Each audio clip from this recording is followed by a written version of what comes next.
know about you, of course, but it certainly is the case with me. I tried so hard since I was a teenager to become a grown-up. I tried for decades. And I finally realized that it didn't work, so I gave it up a long time ago.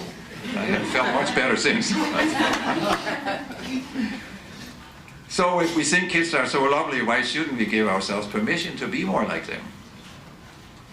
We even find endorsement for such a plan in Holy Scripture, you know, right? Unless you become like little kids. So, my dear friends and listeners, I give you permission to explore this part of yourself on this cruise. Go and play, and have fun, and find some playmates.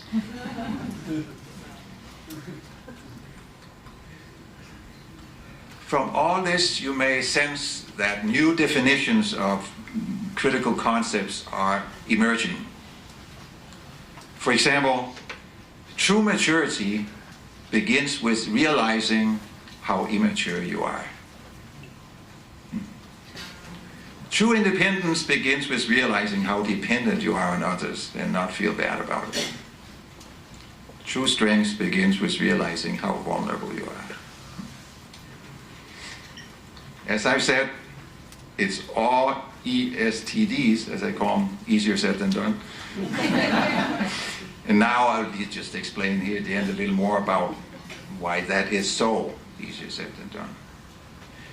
I fully believe we are born to be happy and long for it with all our heart. Think about that. Huh? It's there, and it's actually not far away. But we do depend on the goodwill of other people to be happy. And the terrible thing is that other people not only have serious limitations, but also free will.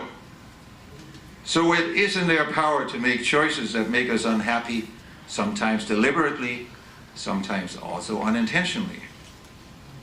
This state of affair is the core sense of our vulnerability. And now we're moving into the crux of the matter. Being vulnerable can hurt immensely. It can make us suffer. This is the really difficult reality. Surely, vulnerability does not always mean suffering. It can also point us into happiness, I've shown. But being truly open to our own vulnerability is only possible if we are also open to be hurt. You see that connection? Therefore, we can only be authentically vulnerable if we know how to cope with the pain that we might and likely will encounter. If we have no workable coping strategy for suffering, we will always shy away from being vulnerable. This is the #1 reason why people come to me for counseling. They are hurting.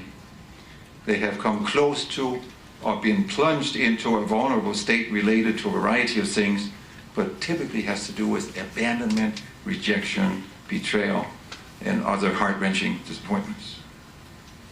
And they do not know what to do with this pain, except trying desperately to make it go away. And here I'm going to tell you something that may sound strange.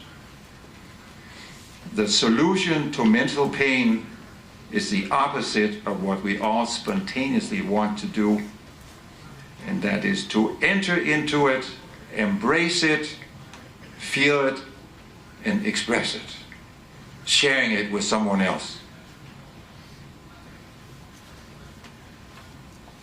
Because we are body, mind, and spirit, pain affects us on all 3 levels as well. Let's quickly look at the first level, the body. The body's role in coping with pain is huge. Our bodies are wonderful instruments that we need to get a lot more in tune with. The body knows exactly what to do with mental pain, and that is crying. Not just crying, but sobbing. Many of you know crying. Fewer may know sobbing, which is a totally bodily response, almost like throwing up. But it's good for something, just like throwing up is. On the level of the mind, the root cause of pain is the experience of isolation, separation. Hence, expressing your pain to someone, communicating it, will break the isolation, if that other person can receive it, of course. But we cannot express our pain unless we enter into it first and dare feel it. Can't just talk